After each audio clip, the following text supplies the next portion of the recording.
What's good, family? Welcome back to the channel. I'm Lady Nyca, and with this week's episode of the 90-Day Fiancé or Fiascos, whatever one you want to call them, honey.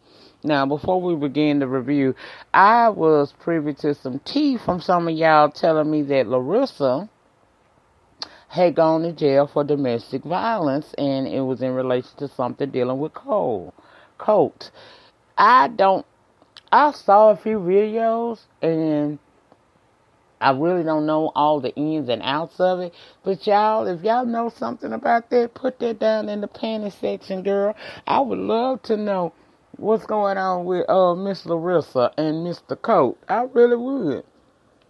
Because I saw some stuff this last night that kind of made me side-eye Colt as well. Now, Larissa, she still...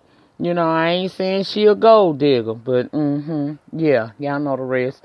But I still saw some stuff in him last night that made me feel some kind of way. Now, y'all know since the onset of this season, I have been, kind of pissed and saying that Larissa is only there for the coin and the green card, right? Well, that may still be her story, but Colt got some stuff with him too, and we're going to get into it. We're going to get into it right now. Because they started off the episode last night. Now, he say that, she been rather disappointed since she came to the U.S. Her spirit's been low. Her and his mama don't quite see eye to eye. So in effort to bring her spirits up some, he has decided to formally propose to her with a ring, right? So he goes and shows the ring to his mom, and she says nice, but y'all know Debbie don't really care for Larissa because she feel like Larissa was rude in coming to her home doing nothing but complaining and acting standoffish like she is, okay? Debbie said that the only thing that matters is that if he loves her. And he said he do. So she said that's the only thing that matters. But she does see them having a rough road ahead because it's going to take a lot of patience. And she feel like Larissa is lacking patience. So it's, they if they don't get that together, they basically doomed, right? Then he goes on to say that he's planning on adding Larissa to their joint account. Now, hold up, Colt. You a fully grown ass man. I understand you live with your mama and whatnot, so I still don't quite understand why, because it looked like you probably can, based on how they made it seem, you work a job that's pays enough for you to really live independently. Maybe you staying with your mom so that you both can kind of like offset cost of living by helping one another. I don't know, and that's cool. But you talking about marrying this girl who you brought from Brazil, and you talking about adding her on to an already joint account. Meaning you plan not to branch off and do your own thing. I don't think your mom would really have a problem with that. I don't know. Maybe she would. But it seemed like to me, you not ever planning on cutting the apron strings from your mother. You're about to get married, and that could possibly lead to kids. So you mean to tell me all y'all plan on living in there like one big happy family? Now, don't get me wrong, family. If that mom is sick, or she got something going on with her that she can't live independently of her son, I get it. But they haven't given us that indication. It don't seem as if anything is wrong with Debbie. So why the hell is Cole planning on living with her forever? Because that's what it sounds like. You talking about when the girl get a job, you plan on adding her to the bank account. Child, you plan on living with your mama forever? Forever, ever? Forever, ever? Hell no. Anyway, he gonna take her out on this nice little dinner. And then he's gonna pop the question to her. He ends up taking her to the Stratosphere, which is a very, very nice restaurant over in Vegas. See, when I made my return trip to Vegas, I don't talk about it and all of that, but bitch been back to Vegas since 2015. Baby, when I tell you the Stratosphere is a very nice, restaurant. The thing about it is, if you're a person that fears height, that ain't where you go, because it's one of the tallest buildings, if not the tallest building, and then it's encased in glass. So it's like, if you're a person that's got a fear of heights, you gonna be really terrified in there, because you looking down on everything and there's no way to ignore it. And in this episode, we learned that Larissa actually does have a fear of heights. So when he takes her to this stratosphere restaurant, she not feeling that. I feel like, because he knew she had a fear of heights, why would you select that place? There's a lot of other nice places in Las Vegas that he could have taken her to and popped the question. But it's like, he don't have a respect for how she feels, in a sense. That's what I noticed. Colt seems a bit controlling. Now, this girl is nervous of heights. She's fearful. He telling her she gonna be all right. Even when she said she didn't want to eat anything because her stomach is feeling queasy, he telling her not to look out the window, look at him. Look at you. That girl probably can barely stomach your big titty ass, much less want to look at you and focus solely on you. I felt like that was disrespectful. Now, y'all know I'm not here for Larissa. No. But what if she would have been thrown into a panic attack and went to hyperventilating or something like that? You have to respect somebody's limits when they tell you that that's a limitation for them. She don't like heights.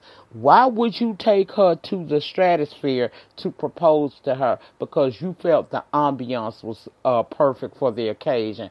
There are other places where the ambiance could have been just as beautiful, and you still could have proposed to her without taking her somewhere where you know she don't like being, which is a place that's very high in the air. Why would you do that? That's what I was speaking of when I said I feel like that he is somewhat controlling, because even though you know she got a fear of heights, she has shared this with you.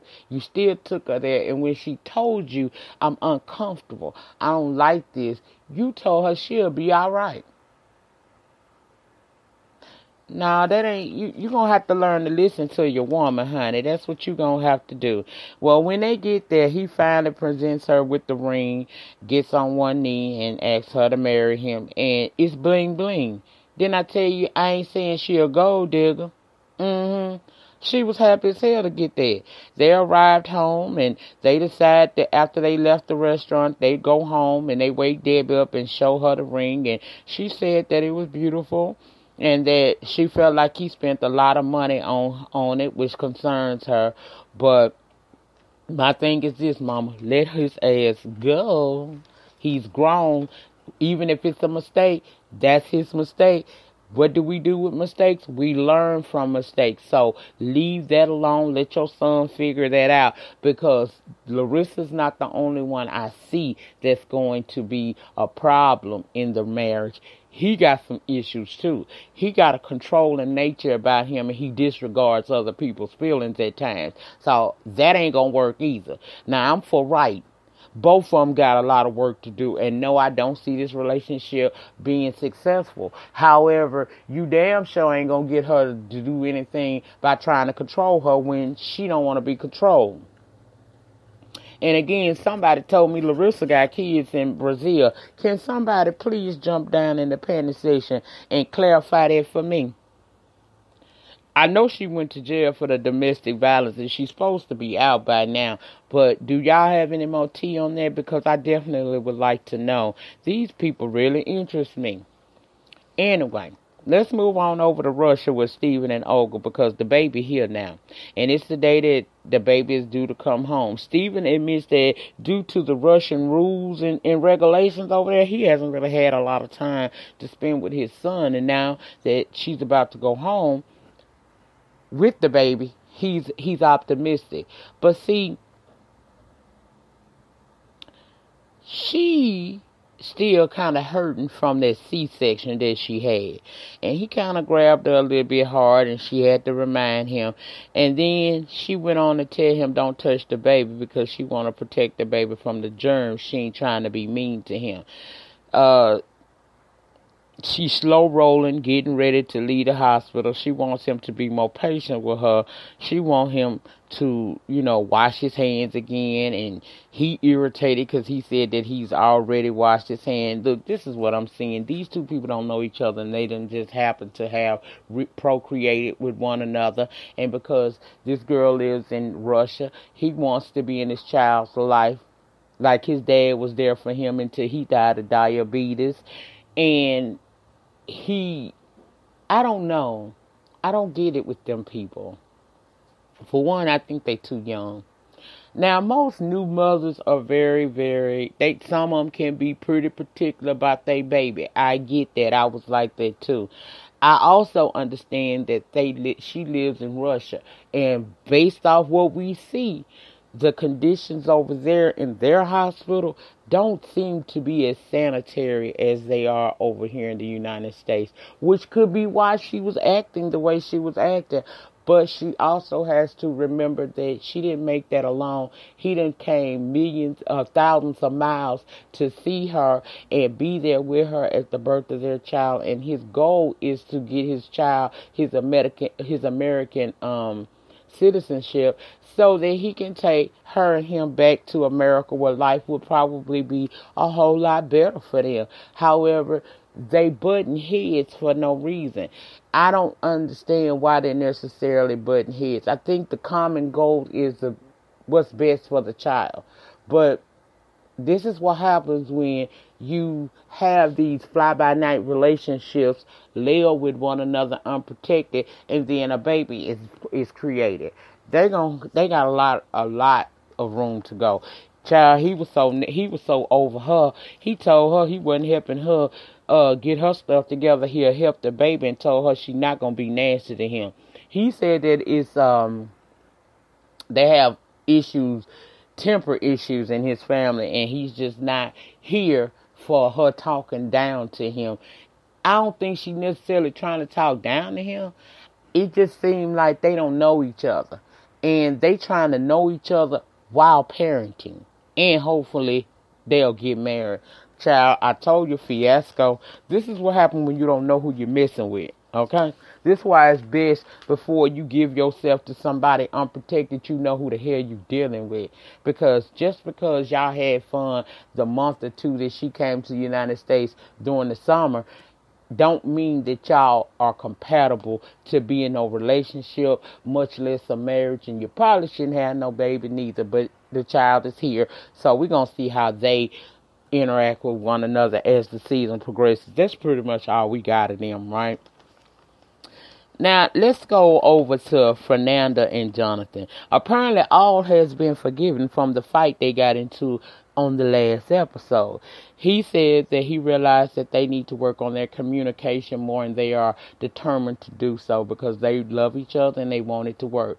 They head out to the gym, and he said he got something that he needs to tell Fernanda that he not sure how she gonna take it. Well, we get to the gym and we see she a gym rat. She is really into that gym, and ain't nothing wrong with that. You're supposed to want to keep yourself looking right, looking tight. Ain't nothing wrong with it, girl. Now, he focused on watching her and getting turned on. Okay? Then he finally decides to tell her that, look, the relationship between me and my mom is not so good. Now, mind you, they're about to leave the beach area that they came for a couple of days, and the next step is they're going to go to Chicago to meet his family. His mama going to have a problem with her because she found out on social media that they were engaged. His excuse is, I didn't want to hear what my family was going to say negatively, so I just didn't bother telling them. But when she found out, she was upset. So now this girl has to walk into this situation where his family's already got preconceived notions about her because he ain't talked to his people, and that's stressing her out even more. She already feel like she in this country and ain't got nobody. it's not going to work for her if she meet his family and they feeling some kind of way about her, and she got to try to figure out how to make them like her, because they already got preconceived notion based off of the fact that Fernanda's fiance Jonathan didn't talk to the family and let them know what was going on. Then he said that the mom was also upset because instead of him spending time with her like he had normally been doing, he had began to take his vacations and go over to Mexico and spend time with this girl. Now, as a mother of sons, we don't like to be ignored like that. We don't. Now, we know our child got to go off and have his own life because we had ours. But we don't like to get cut off. And in a sense, if him and his mother was as close as he's telling us they were, of course she gonna feel some kind of way about him just up and disappearing, not hanging with her, not telling her what's going on in his life, and then she has to read on social media that he's engaged. That's gonna make her feel some kind of way. Like, what is it about this girl you hiding? Why you didn't tell me about this? Is this serious? If this is serious, why didn't you feel that you could come and talk to me about it? See, that's how parents think, and that I can't get mad at his mother for that. But see, what he has done is, now he has made it hard for this girl because she already stressed out about meeting the family, as anybody would be. But now she's walking into this knowing that they may already dislike her simply because of how he failed to present her to them prior to bringing them together and trying to marry her. So I don't understand why he did that. And he talking about he feel bad that he didn't do it the right way, and that if his family don't embrace Fernanda, he know that she'll eventually leave. And why wouldn't she?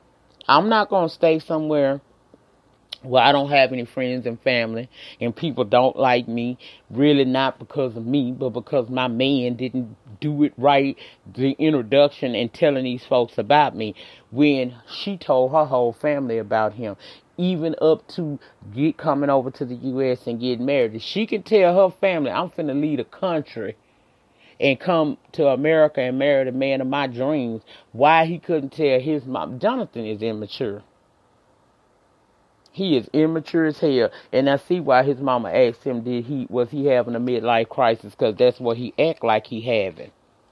Very, very uncool. I didn't like that at all. But that's what they gonna be dealing with. Okay? Now, let's go on over here to Eric and Lita. Lita parents done seen that apartment, child, and they ain't feeling it. They want to talk to Eric about whether or not he'll be able to provide for Lita and Alessandro, which is her son, right? So they done blowed him up to get off work to come and talk. They meeting up in the apartment that they rented for her parents to stay in while they there. And when he gets there, basically they hit him with, we don't like that apartment. That's not an appropriate space for a family of 4. First thing he did was start talking about his own flesh and blood that he's already given somewhat of a eviction notice to.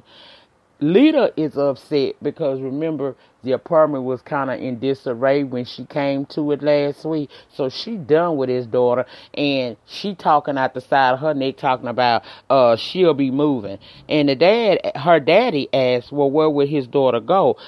Lita said she's an adult. She'll figure that out for herself. See, Eric, you sitting there letting her say that, and you out of order. You're out of order. At the end of the day, your daughter was more like your roommate than just a child living at home because she paid bills there. You didn't give her proper notice to move. In fact, you should not have given her notice to move out of a place that she calls home and pay bills in just to accommodate a woman that you don't really even know. But you want to bring her and her child over here to the United States and provide a home for them, even if it means putting your child out on the streets. I don't get that. Daddy don't have no faith that he gonna be able to do it because Daddy offered to give him some money. His pride won't let him do it. He said, nah, he can provide for Lita and Alessandro of his own free will. He don't need their help. He can do this independent of them. Lita tells her parents that she gonna stick with Eric and she believes he will provide. Rena, that's the sister. She not sure they can believe in him, but look like they ain't got no choice. I don't care how these folks treat Eric, because he a liar for one. He made it seem like he had more than what he had, apparently. And he a sucker. Tasha is his flesh and blood, yet he throwing her to the curb to accommodate this girl and her kid. When she come from a rich family and can very well carry her ass back home. Lita is going to do whatever she got to do because remember, her goal is to stay in America and become a doctor. Even if she got to live less than for a little minute, that's her goal, and she going to try to stick with it. But she ain't liking the conditions that they live in because she used to better than that because her family is rich in Indonesia. Go back to Indonesia. You mean to tell me your parents can't pay for you to come over here and go to school? You can't tell me that these people don't come over here and go to school because I go to a hospital full of them. Okay? I just don't like Eric. I don't like Eric because he's a liar. And it looks like he'll throw his own up under the bus or out in the cold just so that he can please this lady. I don't like that. First of all, you should have told her the truth. You ain't rich, you ain't poor, but you live comfortably. It's not no maid service. It ain't no drivers. It ain't no nannies. It's none of that. You live a basic life, and there's nothing wrong with that. And if that wasn't good enough for her, you should have let her go on about her business. But what we don't do is throw our kids to the curb so that we can bring in folks we don't even really know. Because you don't know this girl. All you know is she's a nice-looking female, and you feel like your old ass is on your last leg, and you need to hold on to something real quick. You trying to build a life with this woman, and I don't think that y'all compatible, but we gonna see. That's all that happened with them on the 90-Day Fiancé. He won't let his pride, won't let him take money from her father, even though they basically sit in his face saying, we don't think that you provide the perfect accommodation for our daughter, child, whatever. I don't care how they treat him. Now, let's move on to Jay and Ashley. Now, he feeling bored. He don't know nobody there. He wondering should he be there. But today, he's going to go over to the barbershop that a friend referred him to and maybe meet some people, talk and stuff. So he gets over there and they get to asking him, where he from, why he there. And he basically tells them that he's 20, he's from Jamaica, he's not here for school, he's here because he met a young woman that he wants to marry. And automatically, barbershop talk, if you've ever seen it. Child, they in there trying to get him some real, which I ain't all the way against what they saying because they telling him the truth. They telling him, look, you are 20 years old. You ain't experienced enough. You mean to tell me at 20 you ready to give it all up and be with this lady? He said if he could stay in the United States and live with her, then he would. But he has 90 days and then he has to marry her or he has to leave and he don't want to have to leave. So they telling him, rethink this because you don't want to, you willing to give up your culture and your life at 20 for this woman. I'm not saying your old lady ain't good, but I'm saying that you mighty young to make a decision so big about your life at such a young age. Then he says that he has to stay married to her 2 years in order for him to be able to stay over here. And you hear them joking in the shop saying, and I don't feel like it was a joke, but they played it like it was, well, go on, marry and hang it out for them 2 years and then get gone. See, if you got to even think like that, y'all not ready. Did y'all peep? He said if I could stay with her and just still stay in the United States and not get married, I'd do it. Meaning that the only reason why he married her is because that's the only way he can stay over here. That should not be. See, he ain't nothing like Asuelo. We're going to talk to him in a minute. This boy too young. Ashley is older. Ashley has gone through 2 engagements that she broke off because she wasn't ready. And I'm sure that was during her 20s. See, she wasn't ready in her 20s. What make her think that this man at 20 is ready to be her husband?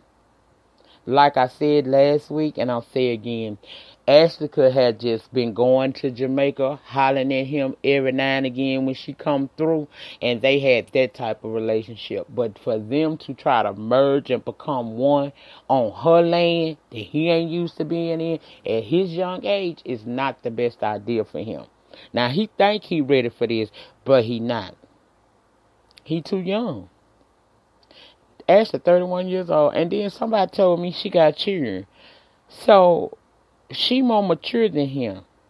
I don't think he ready for this, and I don't see this lasting for them, because he just simply not ready. He ain't experienced life. What about the temptations that's going to come along, and he being a man, he going to be weak, and he going to fall for it, meaning that he going to cheat on her. Why? When you can avoid all of this by simply chilling out.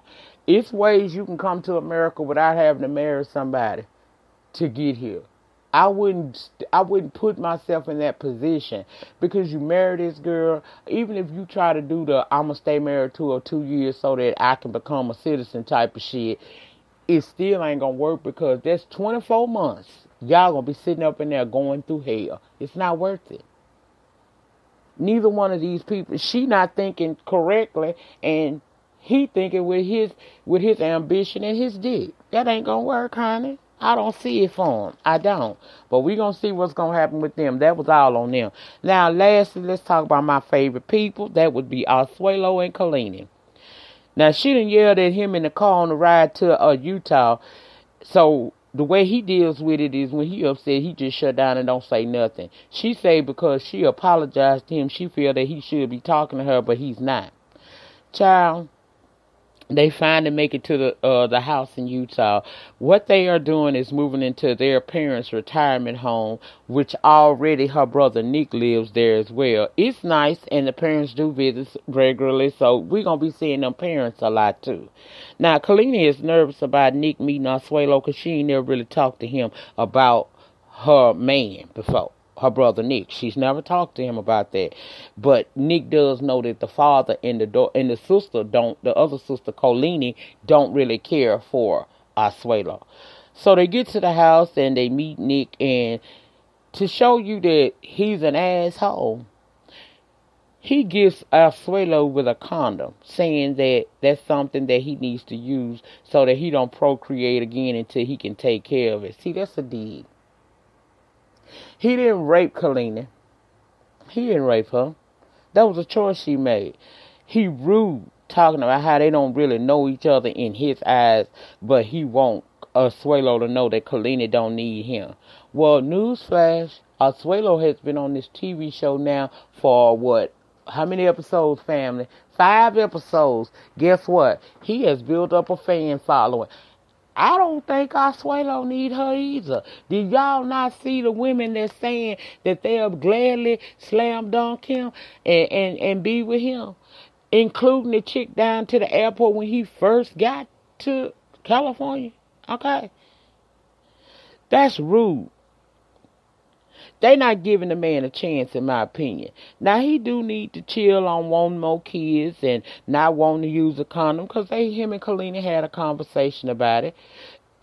They do need to. He don't need to make more babies with her until he can get a job and secure one that will allow him to be able to take care of his entire family that he's creating with this girl. Neither one of them got a job, so they don't need to be having no more kids right now. But I just feel like her family is not giving him a chance, and they kind of bullying him. And he seemed like he's a nice guy, and if they work with him and encourage him, this man is here for love. This man ain't here for no green card. I don't see that. If that's his goal, then he done fooled me. And I'm an old head. I be peeping. They belittle him, and they borderline threaten him every time he meets somebody in their family. Now, I know the dad is supposedly supposedly from where Asuelo from. But see, he done been in America for quite some time, and he's adapted. Asuelo just left there, meaning that he's a forest dude. He used to killing, cutting trees, and everything else. So, don't think you just gonna whoop his ass. Nah. I don't see that.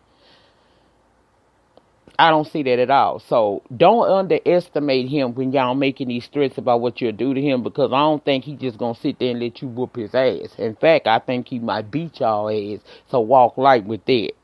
But secondly, give this man a chance to see what he gonna do. He just got to the United States. He's telling you, he done told the mama, he done told the daddy and the sister, his goal is to take care of his family. He can't do that if y'all constantly beating him down every opportunity that you get. Let him get adjusted and see what he will do. Because again, I honestly feel that he's here because he truly loves her. Who else? A green card ain't worth what he done been through in these few little episodes, to be honest. So it's deeper. He wants to be a father to his child. He wants to be a husband to this girl. He want to be accepted by them, to the point where he's broken down a couple of times on this show, saying that he just want to feel like they giving him a decent chance. He ain't asking them to roll out the red carpet. He ain't expecting them to carry him nowhere. Just be respectful to me and allow me to do what it is I say I'm going to do. Let me prove what I'm saying to you. And he coming from foreign lands. All of this is new to him. It's going to take him an adjustment period. But Kalini going to end up losing a good thing. I really do feel like if she don't get this shit together and learn how to open up her mouth and get her parents and her family up off her man, she going to be raising that damn child with her family. Okay? And again, don't think he ain't got options, because from what I've been seeing, he one of the fan faves. He damn sure my fave. So, don't think this man, he might not have had no options before you, but boo, he got some now. Believe it. Anyway, y'all, that was it. That was all, y'all. That's all I gotta say about that. I just don't like how they treat that man. The rest of them fuck him, but him, don't do that like that. And I kind of feel bad for Fernanda, because she's young, she insecure, she really ain't ready for a marriage with a man that's 31 years old that still act like he in his 20s too. But we gonna see, y'all. Get down in the comment section. Let me know your thoughts and opinions about this episode of the 90-Day Fiancé. Let me know, girl. Let me know if y'all got some tea on Larissa. And let me know if Larissa got kids over there in Brazil that she done left. Let me know what you think about Ashley and Jay and this fool-la-la they got going on. Let me know what you think about Asuelo. Do he need to keep trying with these people or just move on? Even though he got a child involved, that wouldn't be so easy. Let me know what you think about Larissa and Colt, they relationships. Y'all let me know how y'all feel about it, because I really want to know. Am I wrong here? I don't know. Anyway, I'll see you guys back for Love and Hip Hop, and then I'm out for the week of Thanksgiving with the family. You know, I think we're going non-traditional, child. It's okay. I don't even care. Anyway, I'll see you guys, those of y'all that come just for the 90-Day Fiancé. I'll see y'all for the next episode. For those of y'all that, fool with me the long way and watch all of my stuff, I will see you back for Love and Hip Hop Hollywood, Season 5, Reunion Part 2. Also up on the channel already is my Fuck Shit Friday, where I talk about various topics that have gone on in the media, and at the top of the blogs, that's up, as well as my Real Housewives of Atlanta review. Y'all remember, the depth of your struggle will determine the height of your success. In the meantime, in between time, please rate the video. Ratings get me recognized on the YouTube streets. Comment down below. Let me know what you're feeling. Let me know what you know. Subscribe to my channel if you have not already. Subscribe, child, and get your life. And hit your notification bell so that each and every time I'm on the YT streets, you're going to be alerted and you can come on over, okay? I'll see you guys on the next one. Peace.